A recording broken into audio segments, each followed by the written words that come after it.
Il faut que tu prophétises encore sur un grand nombre de peuples, et de nations, et de langues, et de rois. Apocalypse 10, verset 11. Telle est la mission que nous avons accepté de remplir jusqu'à ce que la terre soit éclairée de la gloire de Dieu.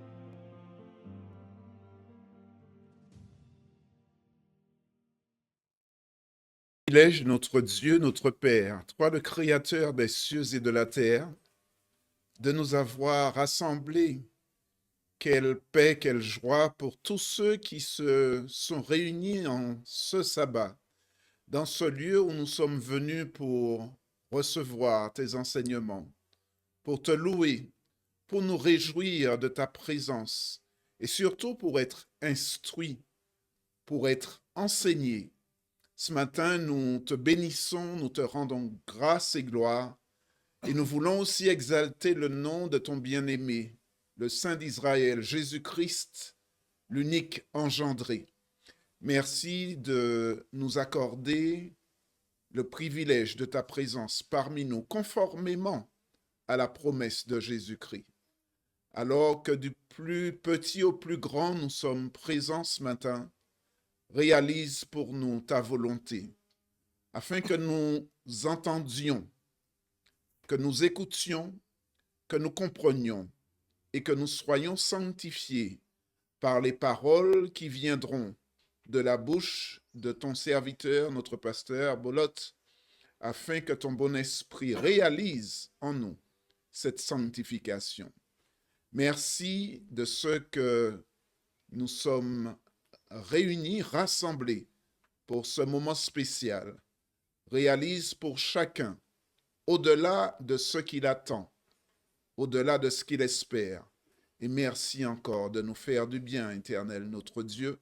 Ce sont là les grâces que nous te demandons dans le nom puissant de Jésus-Christ, celui qui était mort et qui vit éternellement et pour ta gloire. Amen. Amen. Bel bonjour tout le monde.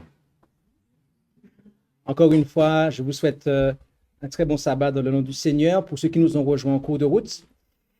Et nous avons, avant la prière de bénédiction, nous avons donc prié avec Pierre donc, pour introduire ce moment. Nous allons avoir en tout cas, dernière présentation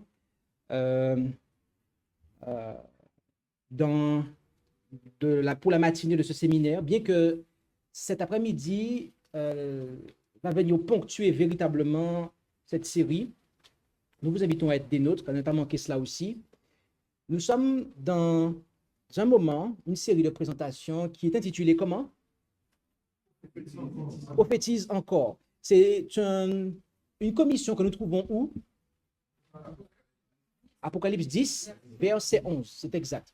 Là, Jean-Baptiste représente le peuple adventiste qui, suite au désappointement de 1844, eh bien, a reçu cette commission, ce mandat de prophétiser, d'annoncer le message des trois anges, et ce, dans l'esprit et dans la puissance d'Élie.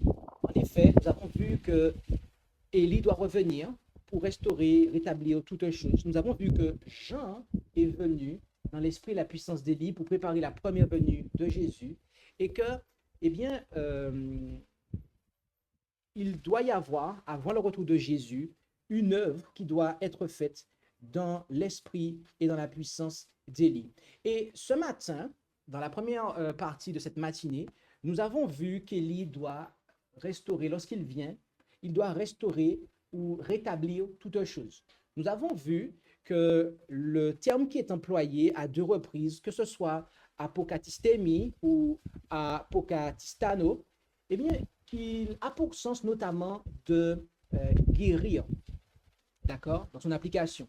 Et nous avons vu que Jean-Baptiste n'a pas effectué de guérison, contrairement à Jésus, mais nous avons vu que Jean-Baptiste a eh bien, été un témoignage vivant de la manière de prévenir les maladies. Il avait un style de vie alimentaire, vestimentaire simple. Il a été, à bien des égards, un type, une image pour nous qui vivons en ces derniers temps et qui sommes en train de nous préparer pour le retour de Jésus. Nous avons donc ce matin abordé l'aspect physique, ok? Chaque après-midi, depuis que ce mois, en tout cas depuis le sabbat qui a suivi le 5 février, nous avons abordé les principes de santé. Nous allons les terminer cet après-midi, d'accord? Donc, soyez bien présents. Maintenant, nous allons voir que la restauration n'est pas que physique. En effet, rendons-nous dans le livre des Actes, Actes, chapitre 1, au verset 6. Peut-être c'est exact. Actes, chapitre 1, et nous lisons là au verset 6. Actes, chapitre 1, et au verset 6, il nous est dit, eux donc, étant assemblés, l'interrogeaient donc le Seigneur en disant, Seigneur, sera-ce en ce temps-ci que tu rétabliras le royaume d'Israël? Notez qu'ici que les apôtres, alors qu'ils attendaient la Pentecôte était à venir, ils ont posé la question au Seigneur si c'était maintenant qu'il allait rétablir le royaume d'Israël. Et ici, le terme qui est à partir duquel est traduit rétablir, eh bien, c'est apokatistemi, d'accord? Apokatistemi. Qu'est-ce que cela nous apprend? Pour bien comprendre ce que cela nous apprend, il nous faut comprendre la nature du royaume de Dieu. En Luc 17, au verset 21, où allons-nous? Luc 17, au verset 21.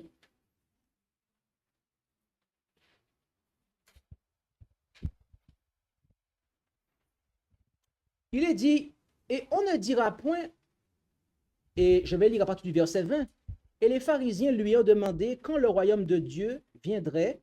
Il leur répondit, le royaume de Dieu ne vient point de façon qu'on puisse l'observer. Et on ne dira point, le voici ici ou le voilà là. Car voici, le royaume de Dieu est au milieu de vous. Certaines versions disent en vous. Bien-aimés, le royaume de Dieu, avant d'être établi dans sa gloire, il sera d'abord le royaume de grâce. Nous devons d'abord devenir citoyens du royaume de grâce afin de pouvoir obtenir la citoyenneté dans le royaume de la gloire. Le royaume doit d'abord s'établir dans notre cœur. Dieu doit d'abord régner dans notre cœur afin qu'il puisse régner sur nous de manière théocratique absolue dans l'éternité à venir. OK? Maintenant, comment le royaume de Dieu sera-t-il restauré en nous? Telle est la question. Comment Dieu a-t-il procédé, procède-t-il et procédera-t-il pour restaurer son royaume en nous, pour régner en nous? C'est la grande question. C'est la grande question de cette deuxième partie. Nous allons nous rendre en Apocalypse, au chapitre 16 et au verset 17. Nous allons en Apocalypse 16, 17.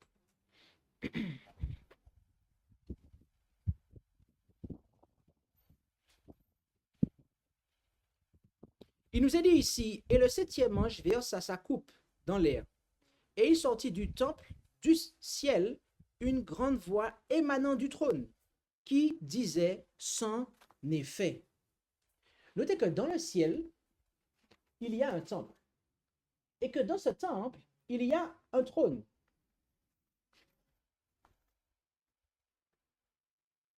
C'est depuis cet endroit que le Seigneur Dieu, eh bien, règne.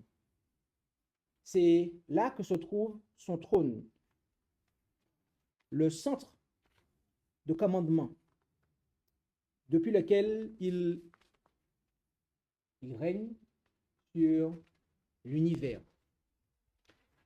Maintenant, il y a un élément important que l'Écriture nous apprend par rapport à ce temple ou ce sanctuaire, si vous préférez. Et cet élément, nous le trouvons dans la version Martin du psaume 77, verset 13. Et vous allez comprendre pourquoi j'ai précisé la version Martin, car c'est elle qui traduit convenablement ce passage. La version Martin, mais je vous invite quand même à le lire dans vos Bibles pour voir la différence qu'il y a. Dans le psaume 77, au verset 13, psaume 77, au verset 13, et il nous est dit ceci: Ô Dieu, ta voix est dans ton sanctuaire. Qui est Dieu fort et grand comme Dieu? Beaucoup d'entre vous ici en ce matin, vous avez votre version qui dit « Ô Dieu, ta voix est sainte », n'est-ce pas? Tes voix. Quoi? Et verset 14, voilà, il y a une petite différence, ok? Vous avez en fait ce passage qui pour vous est traduit par sainte, d'accord? Alors, il est précisé tes voix, mais littéralement, le texte hébreu est au singulier pour les voix. C'est ta voix, d'accord? Mais c'est surtout l'aspect, la traduction pour le sainte ou sanctuaire. Pourquoi je vous ai spécifié que la version Martin est celle qui traduit convenablement ce verset pour nous les francophones? Eh bien, c'est comme la King James Version. Elle traduit convenablement cela. Et pourquoi? C'est parce que dans le texte hébreu, le mot qui a été traduit par sainte ou sanctuaire, ce n'est pas un adjectif, c'est un nom en fait. Et lorsque vous avez le mot hébreu Kodesh, qui est un nom, la seule traduction logique en français que vous pouvez établir, c'est celle de sanctuaire et non de sainte. Sainte, c'est un adjectif et non pas un nom. Oui.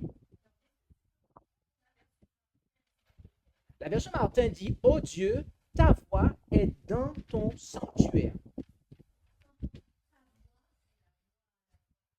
Non, V-O-I-E, la voix de Dieu. Voilà, le chemin. Okay. Pas V-O-I-X, le chemin. La voix de Dieu est dans le sanctuaire. Et lorsqu'on parle de voix, on parle ici, eh bien, de sa manière d'agir, de son caractère, de son attitude. C'est comme lorsqu'on dit que, eh bien, les voies de quelqu'un ne sont pas droites. OK? Et il a fait chimé crochi. OK? Comme on dit en créole. Donc, pour comprendre Dieu, sa façon d'agir, qui il est, son caractère, où devons-nous considérer? Nous devons considérer ce qui se passe dans le sanctuaire. Lorsque nous étudions le sanctuaire, eh bien, nous allons être en mesure de comprendre le fonctionnement de Dieu, qui il est, comment il interagit, et comment, et surtout qu'est-ce que son caractère. En Daniel 8, verset 14, et gardez en tête que la voix de Dieu est dans son sanctuaire. Daniel 8, au verset 14, je pense que beaucoup connaissent ce passage. Nous en avons fait allusion. Daniel 8, verset 14, c'est ça.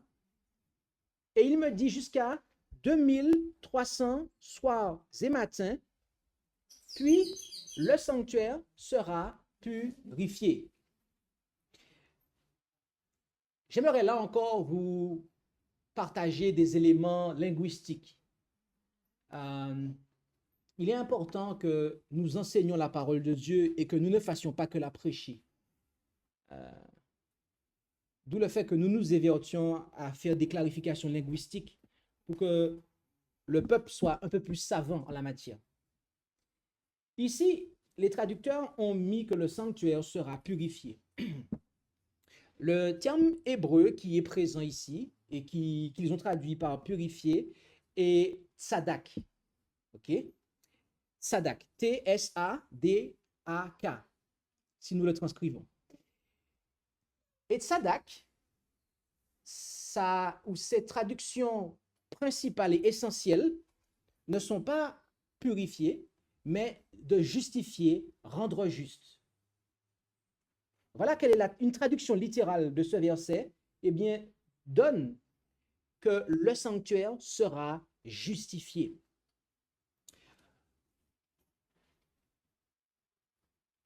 Ici, et pour terminer ma clarification linguistique, Sadak va de pair avec un autre mot hébreu qui se retrouve ensemble à 3 reprises dans la Bible. C'est le terme hébreu taher. Et taher, c'est le mot qui signifie littéralement purifier, d'accord? T-A-H-E-R, d'accord? Et c'est lui qui est employé lorsqu'on nous dit, dans Lévitique notamment, que le sanctuaire sera purifié. C'est le mot qui est employé en hébreu, c'est taher, d'accord? Mais ici, le Seigneur a précisé à Daniel, il a fait savoir à Daniel que le sanctuaire serait justifié dans l'hébreu. Alors, les traducteurs ont jugé bon de mettre purifié. Ils l'ont fait par rapprochement, mais ce n'est pas une traduction littérale, il faut le savoir, d'accord? Alors, je ne veux pas m'ériger ici en redresseur de tort. Je ne pense pas qu'il y a là une erreur fondamentale, mais je pense que savoir ce que le terme original dit projette beaucoup plus de lumière qu'une traduction qui est faite sur la base de ce que Lévitique dit. D'accord? Ils ont jugé bon de traduire purifier de manière à harmoniser le Lévitique, à Daniel avec le Lévitique, pour que les deux disent purifier, purifier.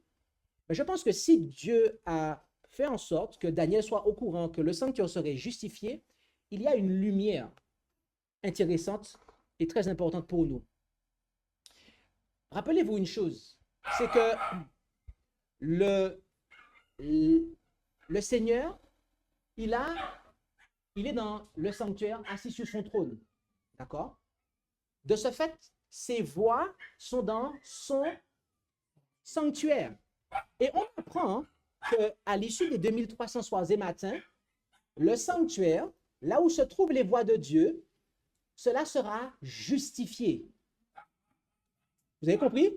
Je reprends. Ça, c'est très important.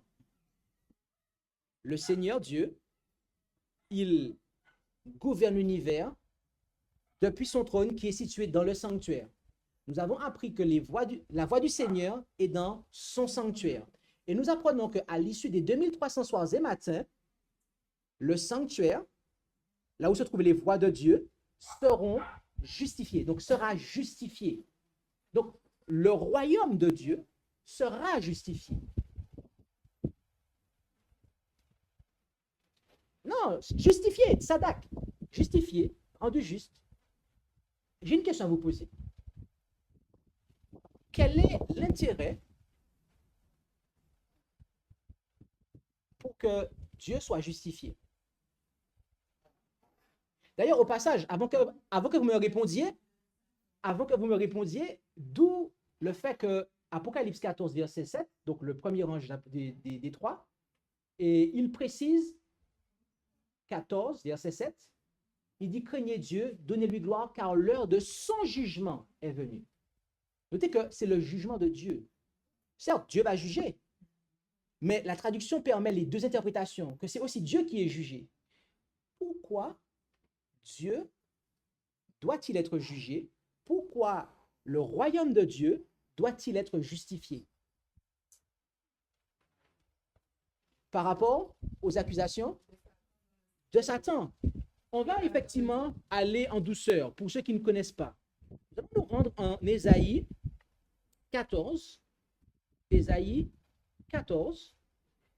Et on va lire à partir du verset 12 jusqu'au verset 14. Nous allons en. C'est exact. Et il nous est dit ici, en Ésaïe 14, verset 12 à 14, comment es-tu tombé du ciel, ô Lucifer, fils de l'aurore? Comment as-tu été abattu à terre, toi qui affaiblissais les nations? Car tu disais en ton cœur, je monterai au ciel, j'élèverai mon trône par-dessus les étoiles de Dieu, je siégerai sous la montagne de la congrégation, aux régions lointaines de l'Aquilon. Je monterai sur les hauteurs des nues, je serai semblable au très haut. Ici, nous est présenté, les circonstances et les causes qui ont fait que celui qui fut un ange de lumière, est devenu Satan et le diable. Et notez que ici, il convoitait le trône de Dieu. Il voulait être semblable à Dieu. Or, cela était impossible. Pourquoi? Parce que seul Jésus est semblable à Dieu. Il est Michael. Michael signifie celui qui est semblable à Dieu. D'accord? Donc, de prime abord, Lucifer ne voulait pas en fait renverser Dieu. Il voulait juste être le troisième sur le trône. Sauf que cela n'était pas possible, puisqu'il est une créature. Il n'est pas l'unique engendré. Et là, nous avons les bases qui ont été posées pour la doctrine de la Trinité. Et il a échoué au ciel, et ensuite il a tâché, et force est de constater qu'il réussit avec beaucoup de gens à pouvoir faire ce qu'il a échoué à faire au ciel. Donc, nous avons là décrit son coup d'état dans un premier temps. Et la raison de cette rébellion nous est présentée en Ézéchiel 28, du verset 12 au verset 16. Où allons-nous maintenant? C'est exact. Ézéchiel 28, du verset 12 au verset 16. Retenez bien ces deux passages-là. Ésaïe 14, 12 à 14 et Ézéchiel 28, 12 à 16. Ce sont les deux passages qui, dans l'Ancien Testament, de manière prophétique, nous relatent ce qu'il s'est passé. Il n'y a pas que cela, mais la genèse, je dirais, du péché dans l'univers, remonte non pas dans le jardin d'Éden, mais avant.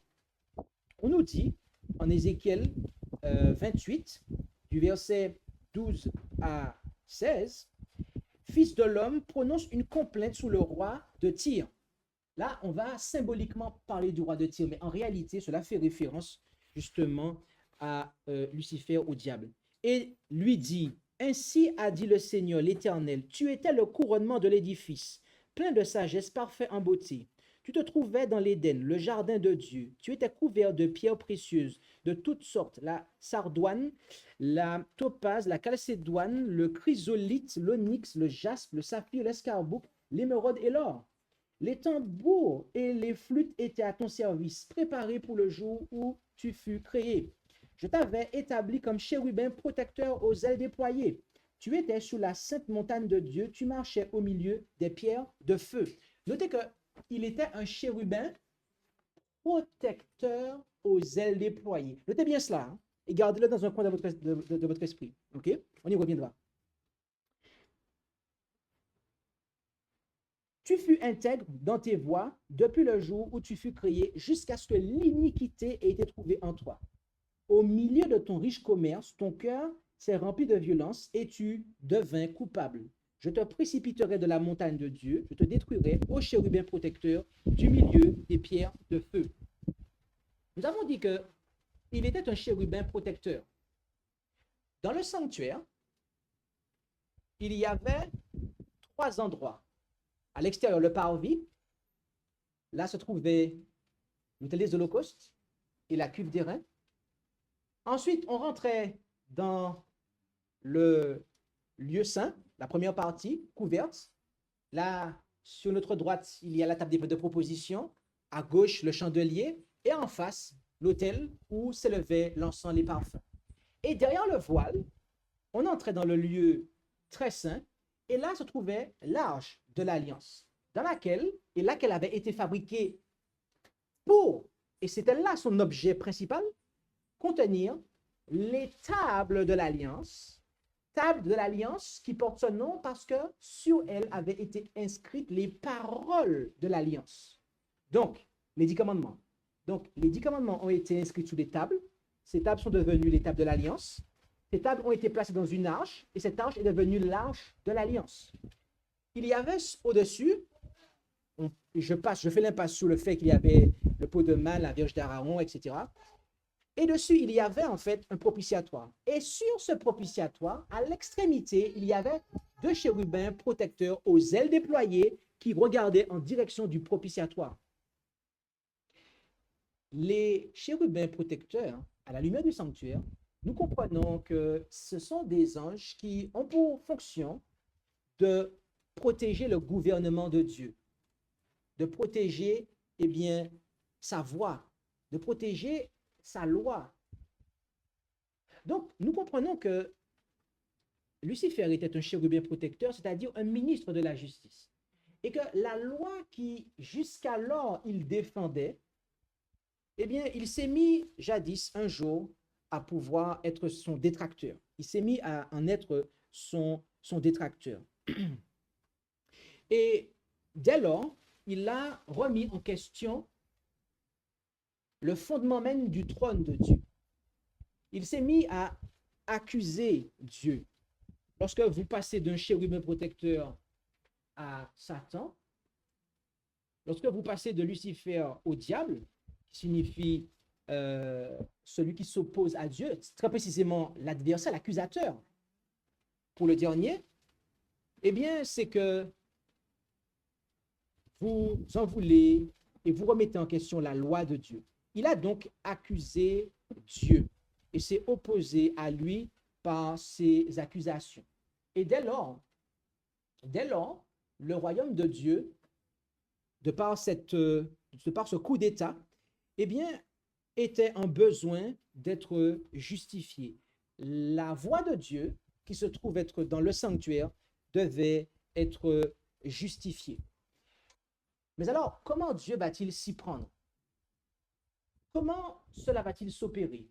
Comment le royaume de Dieu sera-t-il justifié et lavé des accusations que le diable a portées contre Dieu? Bien-aimés, j'aimerais vous dire que vous et moi sommes impliqués dans cette affaire. Est-ce que vous avez entendu ça? Vous et moi sommes impliqués dans cette affaire. Ah oui. On va commencer en nous rendant en Romains, chapitre 3. Nous allons où? Romains, chapitre 3. Et nous allons lire à partir du verset 25. Romains 3, à partir du verset 25, et on lira là aussi le verset 26. Romains 3, versets 25 et 26.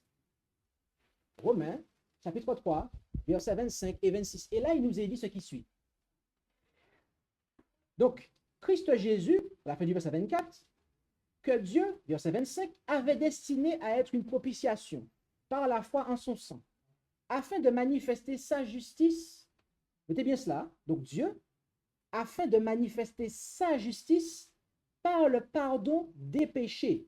Donc, notez que Dieu manifeste sa justice par le pardon de quoi? Des péchés. Le texte continue en disant, commis auparavant, pendant les jours de l'indulgence de Dieu, afin, dis-je, verset 26, de faire paraître sa justice dans ce temps-ci, afin d'être reconnu juste et comme justifiant celui qui a la foi en Jésus. Amen. Notez ici que la justification de l'homme pécheur, son pardon par Dieu en Christ Jésus, est ce par quoi, eh bien, le royaume de Dieu, la voix de Dieu est justifiée pour reprendre les termes de l'apôtre Paul, c'est ainsi que paraît la justice de Dieu. C'est lorsque en Jésus, Dieu pardonne aux pécheurs, eh bien que sa justice paraît et qu'il est reconnu juste. C'est pour ça que je vous disais que vous et moi, nous sommes de la partie. Nous avons quelque chose à voir dans cette affaire. Par la justification de l'homme pécheur, Dieu est justifié.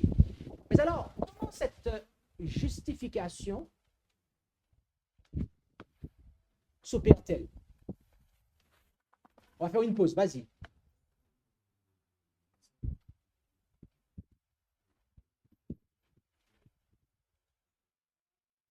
Il dit quoi?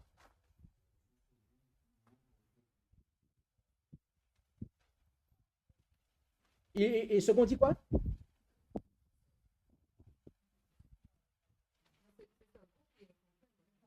Et second dit quoi?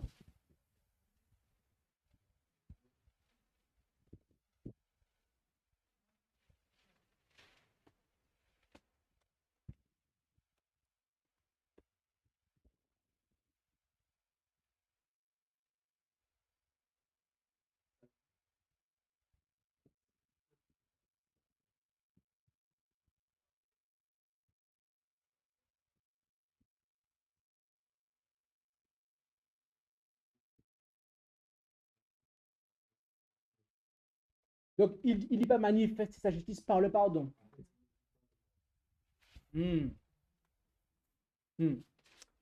Intéressant. Je n'avais pas fait allusion à ça. D'où le fait que je vous recommande d'adopter pour Bible de base Osterwald. Alors, elle est basée sur les manuscrits authentiques, bien que elle n'est pas parfaite, mais en tout cas, plus vous aurez de versions de Bible, mieux ça sera. Un étudiant de la Bible ne jette pas des Bibles, il les collectionne et il les étudie, il les compare entre elles, de manière à avoir un indice sur ce que la traduction peut être. Et ça donne en tout cas des indices. Donc, merci beaucoup.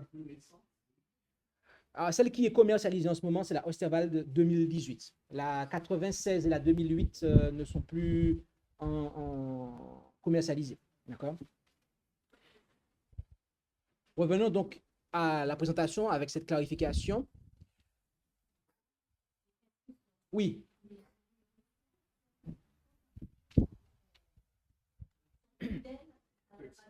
Alors, je vais faire une clarification linguistique ici parce qu'on me le demande.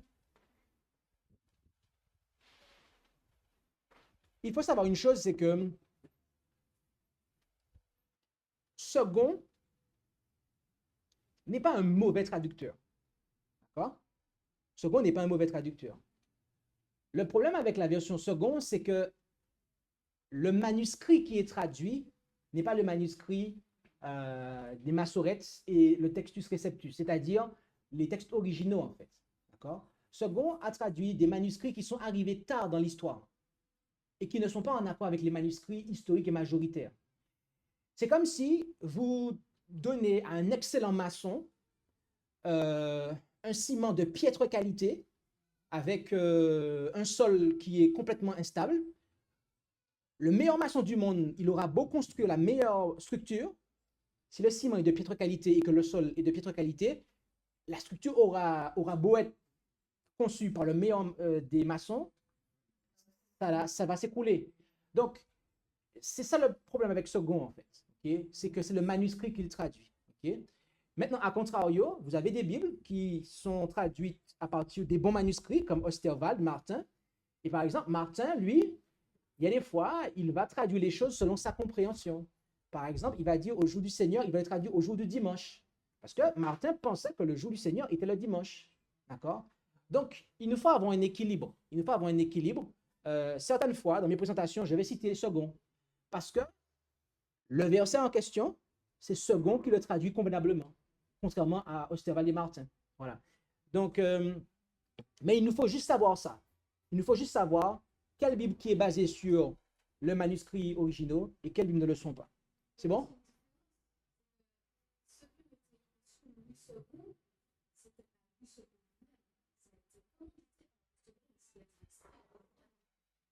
Alors non, non, non, non.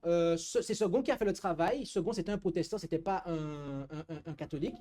Bien que le manuscrit qu'il a pris avait des origines catholiques. Et d'ailleurs, c'est fort intéressant parce que les protestants n'utilisaient pas le manuscrit que Second a utilisé. Voilà.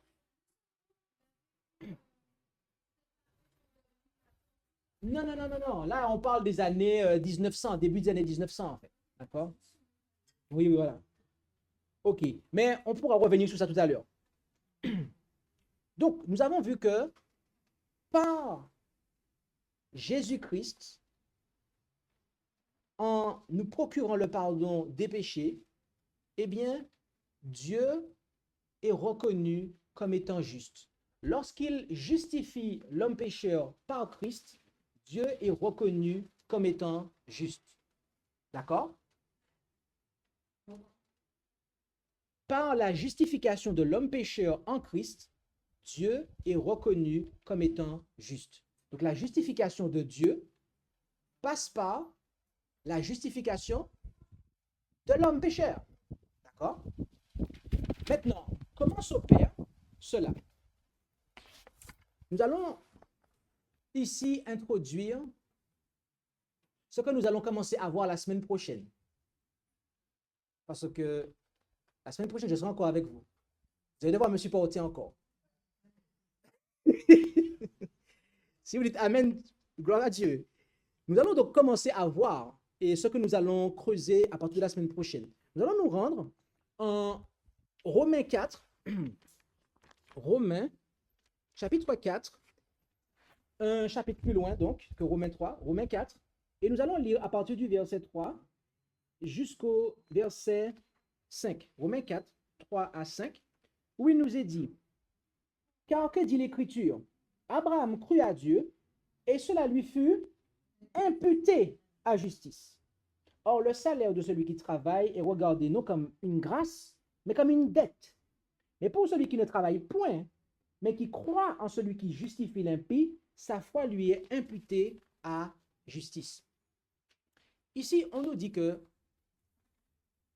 Abraham, eh bien, en d'autres termes, il fut justifié par la foi et cette justice qu'il reçut, eh bien, c'est la justice que nous qualifions de justice imputée. C'est-à-dire que il n'y a rien à faire pour la recevoir. Il s'agit là d'une grâce totale. Lorsque nous sommes pardonnés par Dieu de nos péchés bien-aimés, nous recevons ce pardon instantanément. Lorsque nous allons à Jésus et que nous demandons à Dieu pardon, eh bien, Dieu nous pardonne instantanément. La justice du Christ nous est imputée. C'est instantané. Ce n'est pas un processus graduel, c'est instantané.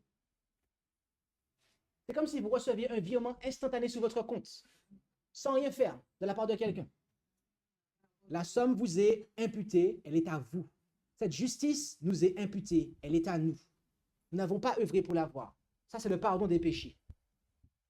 Mais ce n'est que le premier aspect de la justification.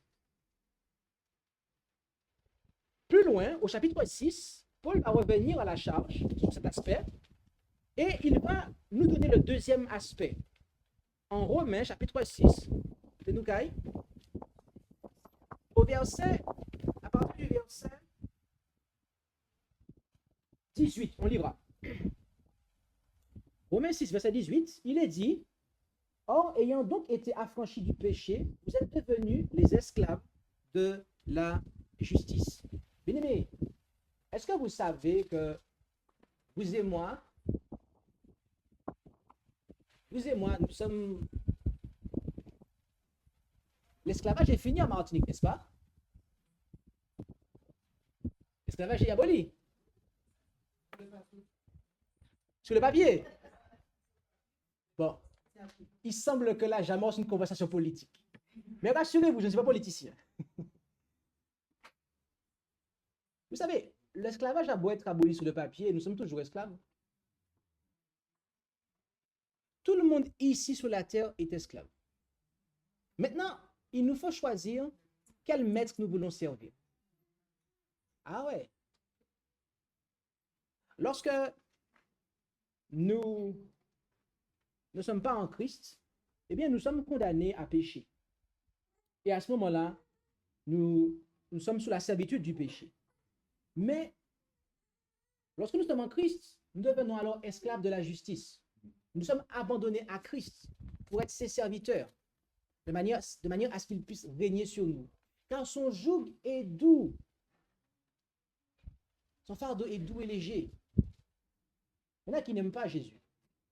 Il y en a qui pensent que, eh bien, c'est une entrave à la liberté que la foi de Jésus, que de vivre sous le joug de Jésus. Mais Jésus est celui qui véritablement nous met dans la véritable liberté.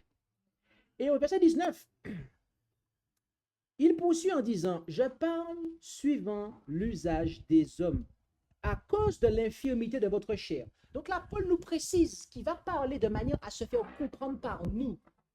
Il va parler un langage qui va nous parler. En effet, de même que vous avez livré vos membres pour servir à l'impureté et à l'iniquité pour l'iniquité, je fais une pause ici. Je relis bien ça pour vous. Il dit, de même que vous avez livré vos membres pour servir à l'impureté et à l'iniquité pour l'iniquité. Notez ici que il précise que quand on s'abandonne à l'iniquité, eh bien, on va grandir dans l'iniquité. C'est pour ça qu'il dit à l'iniquité pour l'iniquité. Donc, on passe d'un niveau d'iniquité à un autre niveau d'iniquité. Et donc, le mot est repris à iniquité pour iniquité. Vous avez suivi ça? Et il va continuer.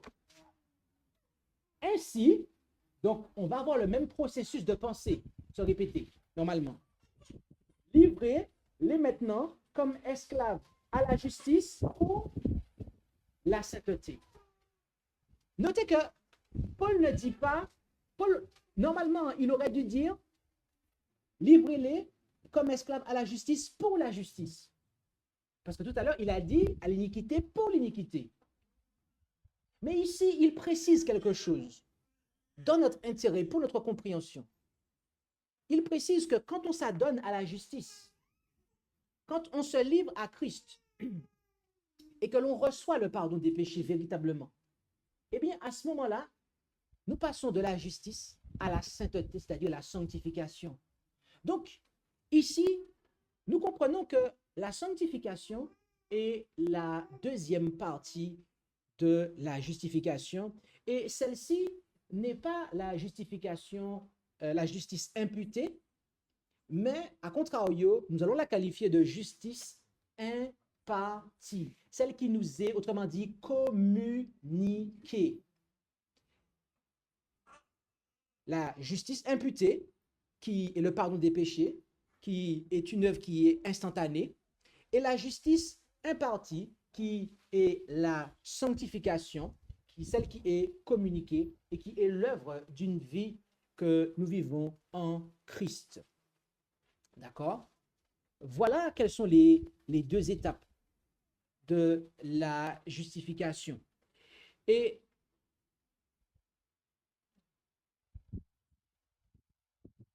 ces deux étapes par lesquelles l'homme est complètement rendu juste en Christ par Dieu. En 1 Corinthiens 6, au verset 19, je pense que vous connaissez ce passage. 1 Corinthiens 6, verset 19. Il nous est dit, quoi? Ne savez-vous pas que votre corps est le temple du Saint-Esprit qui est en vous et qui vous a été donné de Dieu et que vous n'êtes point votre, ou que vous n'êtes point à vous-même? D'accord? Bien-aimés, nous apprenons ici que nous sommes le temple. Notre corps est le temple de l'Esprit de Dieu. Le texte précise le temple de l'Esprit de Dieu. Dieu ne vient pas en personne dans notre corps. Nous n'adorons pas un Dieu impersonnel, un Dieu qui est conforme au panthéisme. Non, mais c'est par son esprit que Dieu vient habiter en nous. Et bien aimé, qu'est-ce que Dieu a dit à Moïse? En Exode 25, versets 8 et 9, ils me feront un sanctuaire et j'habiterai au milieu d'eux. Qu'est-ce qui met une séparation entre nous et Dieu? Ésaïe 59, verset 2 nous dit que ce sont nos péchés. Donc pour que Dieu, par son esprit, vienne habiter à nouveau en nous, eh bien, il faut que le péché soit extirpé. Et lorsque nous nous rendons en Hébreu 9 au verset 14, où allons-nous?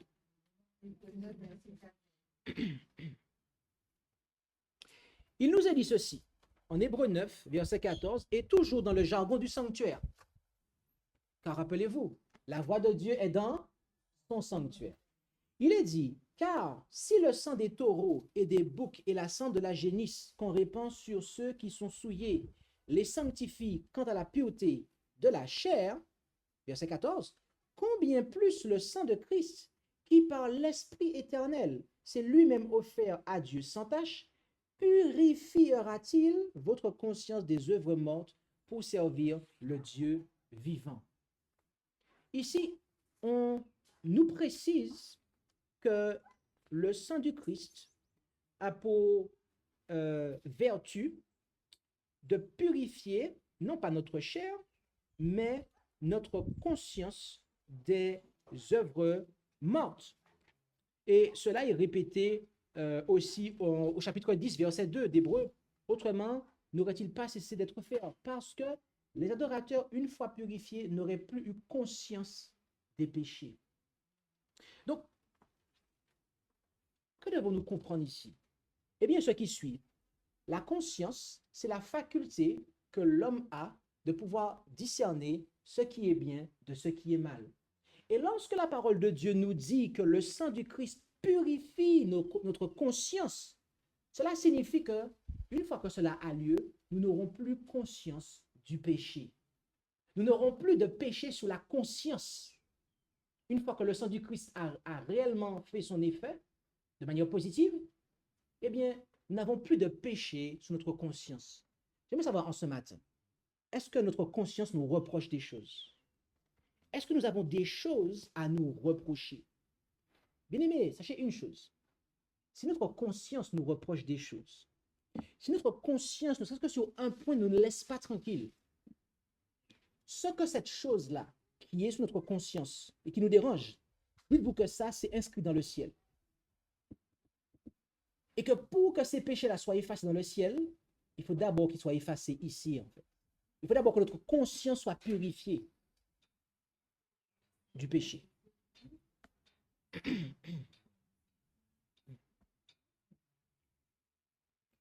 Il nous a été dit dans The 1888 Materials, à la page 127, ce qui suit. Christ est maintenant dans le sanctuaire céleste. Et qu'est-il en train de faire? Il est en train de faire l'expiation en notre faveur, de purifier le sanctuaire des péchés du peuple. Donc, nous devons entrer par la foi dans le sanctuaire avec lui. Nous devons commencer l'œuvre dans le sanctuaire de notre âme.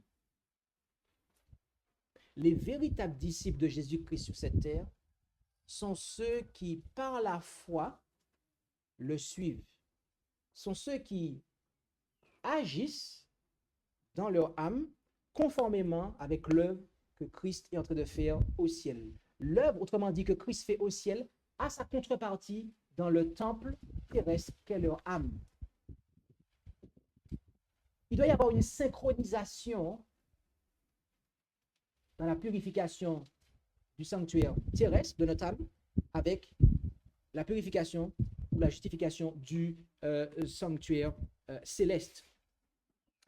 Ailleurs encore, dans l'ouvrage Maranatha, donc en anglais, je crois, 249, il a été dit, il doit y avoir une purification de l'âme ici sur la terre, en harmonie avec la purification que Christ opère dans le sanctuaire céleste. Bien-aimés.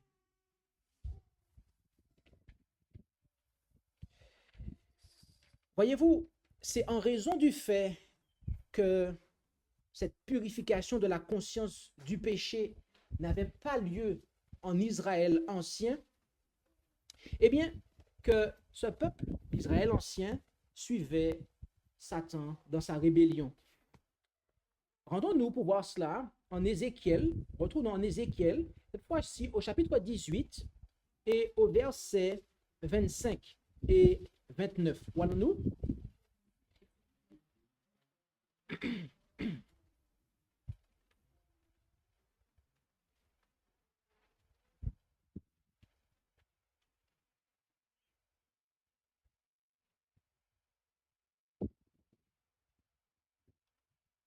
Israël était en train de dire que ce que sème, eh bien, sa descendance va le moissonner.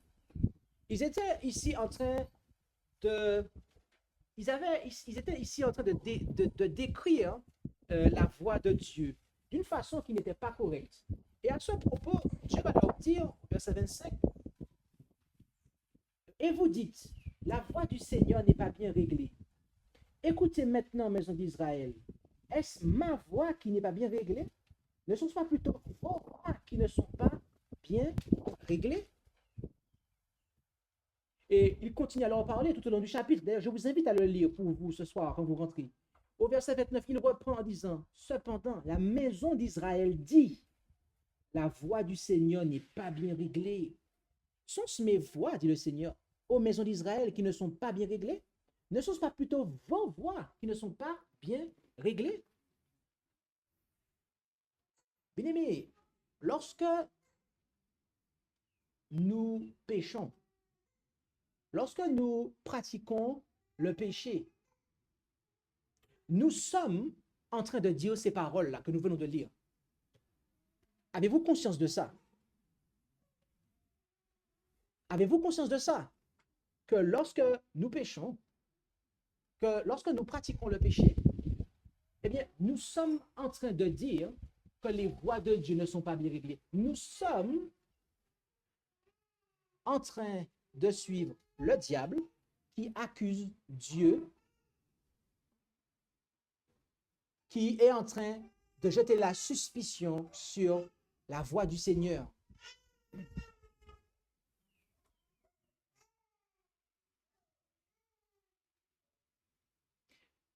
Lorsque nous pratiquons le péché, nous ne sommes pas du tout en train de justifier le Seigneur. Car nous ne sommes nous-mêmes pas dans le processus de justification. Et de ce fait, nous ne contribuons pas à justifier la voie du Seigneur. Nos péchés eux-mêmes sont inscrits dans les registres du ciel et de ce fait aussi dans notre conscience. Mais voyez-vous, l'histoire ne s'arrête pas là, car la prophétie biblique nous dit que Dieu aura un peuple, un Israël, au nombre de 144 000, scellés, qui ne suivront pas Satan dans sa rébellion, car la purification de leur conscience fera qu'ils justifieront les voies du roi des nations. Nous voyons cela en effet en Apocalypse 15, et nous allons commencer à lire à partir du verset 1 jusqu'au verset 3. Où allons-nous? C'est exact. Apocalypse 15, 1 à 3. Et il s'agira du dernier passage biblique que nous allons lire. Apocalypse 15, 1 à 3, où il est dit, « Et je vis dans le ciel un autre ange grand et admirable. » Je reprends. « Et je vis dans le ciel un autre signe grand et admirable. 7 anges qui tenaient les 7 dernières plaies, car c'est par elles que s'accomplit la colère de Dieu. Et je vis aussi comme une mer de verre mêlée de feu, et ceux qui avaient vaincu la bête et son image, et sa marque, et le nombre de son nom, qui se tenaient sur la mer de verre, ayant les harpes de Dieu. » Ici, lorsque vous regardez Apocalypse 7 et aussi Apocalypse 14, versets 1 à 5, vous voyez qu'il s'agit des 144 000 dont il est décrit ici. Car c'est eux qui ont les harpes de Dieu et qui chantent ainsi. Ils chantaient le cantique de Moïse, serviteur de Dieu, et le cantique de l'agneau en disant. Et notez bien ce qu'ils disent. que tes œuvres sont grandes et admirables, ô Seigneur Dieu Tout-Puissant, que tes voies sont injustes.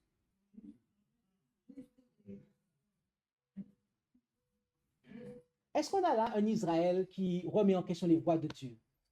Non, c'est fini. Ici, c'est fini en fait. Ici, ils disent que tes voies sont grandes et admirables, ô Seigneur Dieu Tout-Puissant. Tes voies sont justes et véritables, ô Roi des nations. Bien-aimés, le Seigneur nous informe que, et il n'a pas peur de nous le dire, et il n'a pas peur de même de se voir être convoqué à la barre du tribunal.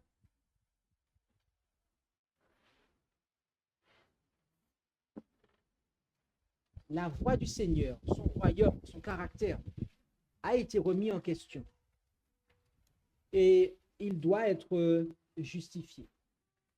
Et cela s'opérera par la justification de l'homme pécheur. Et nous sommes informés qu'il y aura sur terre un peuple qui en aura fini avec le péché, qui aura accepté non seulement le pardon du Christ, la justice imputée, mais aussi qui vivra dans la sanctification et aura reçu et se verra être reçu, être communiqué la justice impartie du Christ. À tel point qu'il en aura fini avec le péché et cessera de se joindre par ses péchés aux accusations du diable. Mais au contraire, ils justifieront Dieu. Et bien aimé,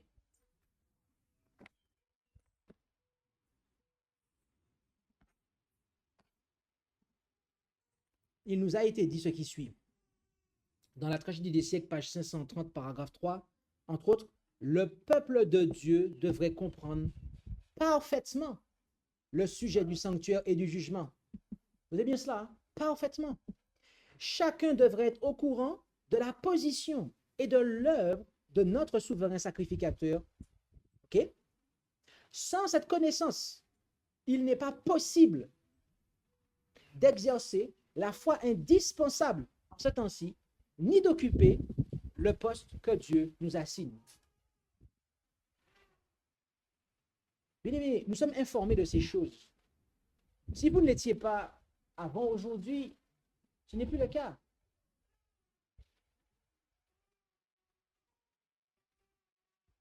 Au travers de la justification du sanctuaire, au travers de la justification de Dieu, et ce qui aura lieu par la justification complète de son peuple, ici-bas sur terre, eh bien, toutes choses seront restaurées. C'est ainsi que toutes choses seront restaurées. C'est ainsi que le royaume de Dieu sera rétabli. Ma question pour vous en ce matin est très simple. Voulons-nous justifier Dieu? Voulons-nous justifier Dieu, en fait? Ou préférerons-nous continuer à le remettre en question par nos péchés? Plaise à Dieu que nous puissions tous vouloir justifier Dieu et cesser de suivre le diable dans ses accusations totalement infondées. Car lorsqu'après 6000 ans de péché, vous avez un peuple qui se lève et qui, par la grâce du Christ, est capable de rendre une obéissance parfaite à la loi de Dieu, Satan n'a plus aucune excuse. Il n'y a plus aucune excuse. Et c'est ce qui va se passer. Alors, plaise à Dieu qu'il en soit ainsi pour nous. Il nous reste 10 minutes pour des questions. Pour cette heure, nous allons revenir cet après-midi. Nous pensons que la présentation sur la santé ne sera pas très très longue. Donc, nous aurons le temps de traiter la question de Gaël et de prendre encore des questions que nous avons mis en attente. Avez-vous des questions?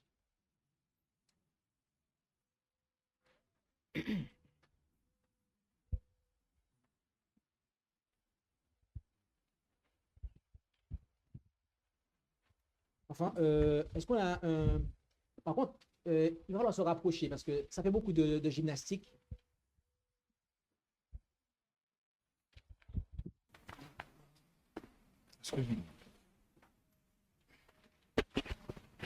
Merci. Oui, Alors, Obed, tu peux suivre les mains levées? Oui, après. oui. Alors, quand tu parles des 144 000, là, parce que j'ai entendu dire parfois que c'est les 144 000 qui vont qui vont prêcher le dernier message. Et là, je ne saisis pas très bien. Est-ce que nous qui sommes ici, nous faisons partie des 144 000? D'autres personnes dans un autre pays font partie, enfin, sont dans l'ensemble des 144 000? Je ne comprends pas. Alors, peux-tu m'expliquer voilà. Est-ce que c'est symbolique? Enfin, je pense que c'est pas symbolique. Moi, je crois que c'est littéral. Et bon, c'est vrai que là, j'ai quand même, voilà, je me pose parfois des questions. Ok. Merci pour cette question. Euh, la Bible en Apocalypse 7 nous parle d'abord des 144 000 et ensuite elle nous parle d'une grande foule que personne ne peut compter. De facto,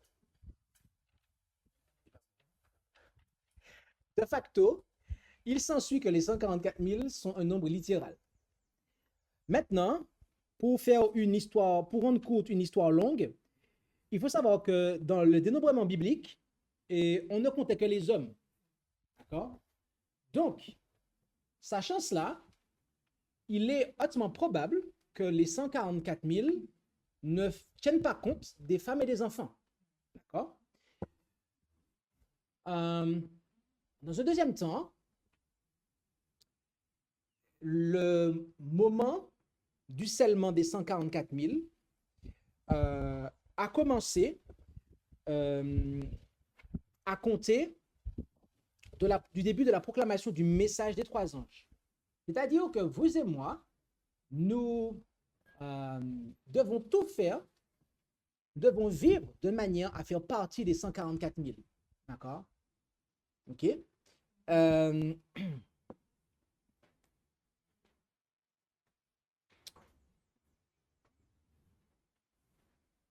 Du coup, ayant dit cela, est-ce que j'ai dit suffisamment de choses pour répondre à ta question ou c'est pas clair?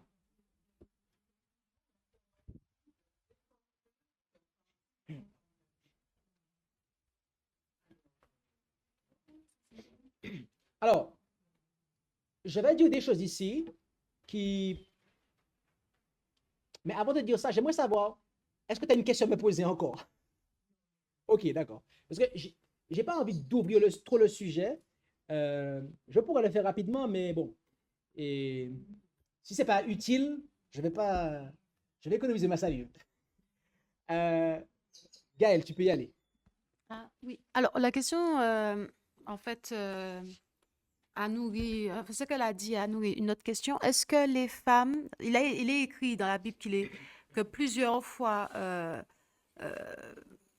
en gros, que les femmes ne peuvent pas prêcher. Donc, en sachant qu'on ne fait pas partie des 144 000, enfin que les femmes et les enfants ne font pas partie des 144 000, est-ce qu'on est appelé à prêcher néanmoins? Ah, merci. Ok. Merci pour cette question. Ça me permet de clarifier les choses. Il n'a, en tout cas, pas de mes lèvres, il n'a jamais été dit que les femmes ne peuvent pas prêcher. Tu as peut-être entendu ça, mais je ne sais pas où. Nous avons dit tout à l'heure, vite fait, en coup de crayon, on a expliqué que Paul dit que les femmes se taisent, mais on a dit qu'il y a un contexte à ça, parce qu'elles prenaient autorité sur leur mari. Moi, par exemple, une fois, j'ai eu à dire à une femme, une sœur, qui parlait beaucoup plus que son mari, et qui même faisait des choses qui compromettaient son mari. Je lui ai dit franchement, tais-toi en fait. Tu vois, tais-toi, avec ton mari, tais-toi. Ça a été dur pour elle d'entendre ça, mais je lui ai dit, en fait. Parce que les mêmes circonstances étaient réunies que l'époque de l'apôtre Paul. Elle prenait autorité sur son mari et le mettait en difficulté. Je lui ai dit, tais-toi, en fait, laisse-le parler, en fait. Ah ouais. Bon, donc du coup, voilà le contexte. Ça ne veut pas dire que les femmes ne peuvent pas prêcher. Ok. Voilà. Parce que dans la Bible, on a des femmes qui sont prophétesses. Quand tu es prophétesse, tu as un message à délivrer de la part de Dieu. D'accord. Maintenant, tout à l'heure, quand j'ai dit que le dénombrement en Israël ancien, on ne comptait pas les femmes et les enfants, cela ne veut pas dire qu'il n'y a pas de femmes parmi les 144 000. Si une femme est mariée avec des enfants et que son mari est compté, la famille va avec. C'est juste que dans le dénombrement, on ne comptait que les hommes capables de partir en guerre. OK? Voilà.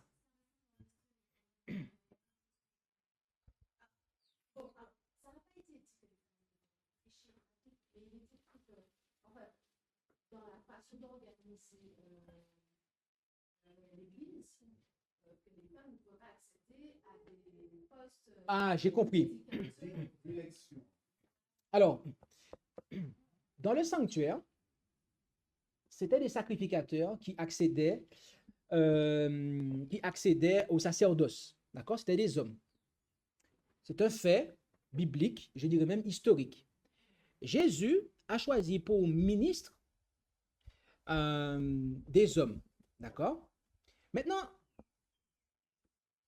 on ne pourra pas dire beaucoup plus que ça. Il n'y a pas d'antécédent, en fait, pour installer à une fonction de responsabilité du type anciennat, du type d'avoir charge d'assemblée, une sœur. Il n'y a pas, en fait, d'enseignement biblique pour ça, il faut le savoir. Il y a des églises qui le font, mais c'est à leur entière charge. Elles n'ont pas de support dans la Bible pour faire cela. OK? Maintenant, je tiens aussi à dire quelque chose. Il n'y a pas de support dans la Bible pour installer une femme à la fonction d'ancien ou à la fonction de ministre de l'Évangile. C'est un fait. Hein? Et justement, j'allais y venir. Donc je procède de manière toujours, je présente les deux aspects de manière à équilibrer la situation. Mais ça ne veut pas dire que les femmes n'ont pas leur place dans l'œuvre d'évangélisation. D'ailleurs, on est en train de parler ça avec ta maman l'autre jour. Quelle femme est venue annoncer aux apôtres que Jésus était ressuscité? Marie-Madeleine, celle qui avait péché, celle qui avait commis adultère et consort. Donc, et la femme qui était près du puits en Jean 4, la Samaritaine, c'est elle qui allait apporter l'évangile à son village, en fait. Donc, on voit que les femmes ont une place, d'accord? Mais ce qu'il faut comprendre,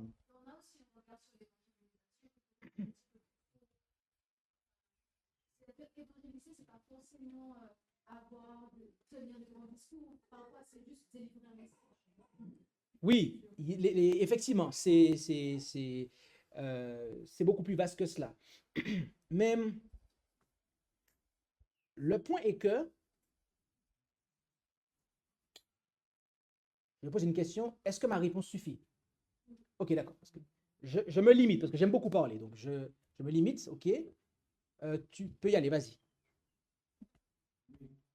Concernant le fait que en Israël, les femmes et les enfants n'étaient pas comptés, concernant lorsque tu expliques les 54 000, alors il me semble que Jean, il voit le même groupe qu'il voit sur terre, il voit ce groupe-là aussi dans le ciel. Il voit les 54 000 déjà sur terre, il voit aussi les 54 000 dans le ciel. Et La victoire, avant oui. Et après. Oui, oui. Donc je me demande, quand il voit les 54 000, les femmes et les enfants ne sont pas au ciel? C'est impensable. Ok. Comment on peut expliquer, justement? Tiens. Merci beaucoup. Vous savez, et j'aime beaucoup la langue française. J'aime beaucoup l'anglais aussi. J'aime aussi le grec, l'hébreu. J'aime étudier les mots, la valeur des mots. Ah ouais, c'est important ça, la valeur des mots. Nous n'avons en tout cas, je n'ai jamais dit qu'il n'y a pas de femmes parmi les 144 000. Ce que j'ai précisé, c'est qu'en Israël ancien, au niveau du dénombrement, lorsqu'on faisait un dénombrement, on ne comptait pas les femmes et les enfants. Pourtant, lorsque les hommes obtenaient la victoire, tout le peuple en bénéficiait. D'accord? Donc, la femme, les enfants sont derrière le mari, en fait. Mais on ne comptait que les hommes. OK? Donc, transposé à l'application des 144 000, nous ne comprenons pas cette logique du dénombrement comme signifiant que les femmes sont exclues. C'est juste qu'on ne compte que les hommes. Ça ne veut pas nécessairement dire que les femmes sont exclues, en fait. OK? Attends, il termine, et après. Ellen White elle-même, quand elle parle d'elle-même, elle fait allusion à elle-même en disant elle fera partie des 54 000 et des gens de son époque. Elle cite, il me semble que, oui, voilà. Oui, qui fera partie des 54 000 et c'est une femme. On n'a jamais dit le contraire. Hein? Oui. Non, c'est-à-dire que si on s'appuie sur cela, si certaines personnes s'appuient sur ça, ben on aura des difficultés à admettre le salut des enfants et des femmes. Alors, mon propos... La compréhension, au niveau de la compréhension. Ouais, j'ai compris. Alors, certaines personnes peuvent comprendre mon propos comme signifiant que les femmes et les enfants sont exclus, mais mon propos n'a pas été conçu dans cette logique-là. Et d'ailleurs, les pionniers adventistes, qui comprenaient les choses ainsi aussi, ne comprenaient pas que les femmes étaient exclues, en fait. C'est juste pour expliquer l'aspect du dénombrement. Parce que ce que cela veut signifier, mais je ne l'ai pas développé, mais bon, puisque tu me pousses, je vais d'abord le dire. Mais c'est qu'en fait, quand tu comprends qu'on ne dénombre que les femmes, que les hommes, et si tu parles de cette logique-là, ça veut dire que tu as 144 000 hommes, mais qu'il y a aussi des femmes et des enfants qui vont avec, qu'on ne compte pas. Mais ils sont là aussi. On ne les compte pas, mais ils sont là. C'est comme, je peux dire que nous avons une assemblée de 1, 2, 3, 4, 5, 6, 7, 8, 9, 10. On était à 10, mais on n'était pas réellement à 10. Je n'ai compté que les hommes. Mais tu peux multiplier le nombre, en fait.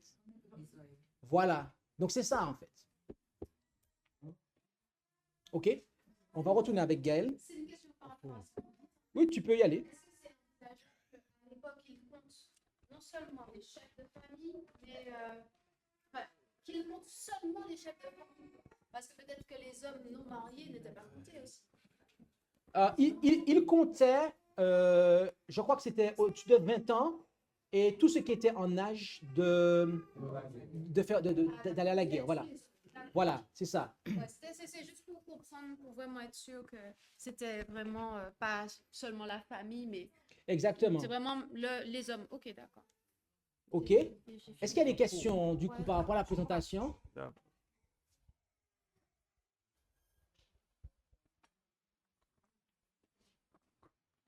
Il nous reste plus de temps? Là, je suis débiteur comme ça. Bon, alors, nous vous invitons à être des nôtres cet après-midi. Nous allons avoir un autre moment de questions-réponses. Et nous allons prier pour terminer.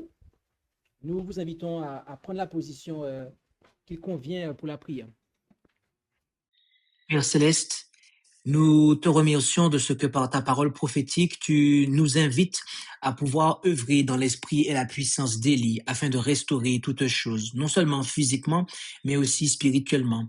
Et pour cela, aide-nous à pouvoir accepter le pardon que tu nous offres en Jésus, aussi bien que la sanctification, afin que, étant ainsi justifiés, nous puissions et œuvrer pour justifier ton royaume et tes voies face à un monde qui ne te connaît pas, et de sorte que nous ne puissions plus être du côté de l'ennemi qui accuse, mais du nombre de ceux qui te justifient. Alors, aide chacun d'entre nous à pouvoir vivre en harmonie avec ce message, et c'est au nom de Jésus que nous t'en prions, et pour ta gloire. Père. Amen.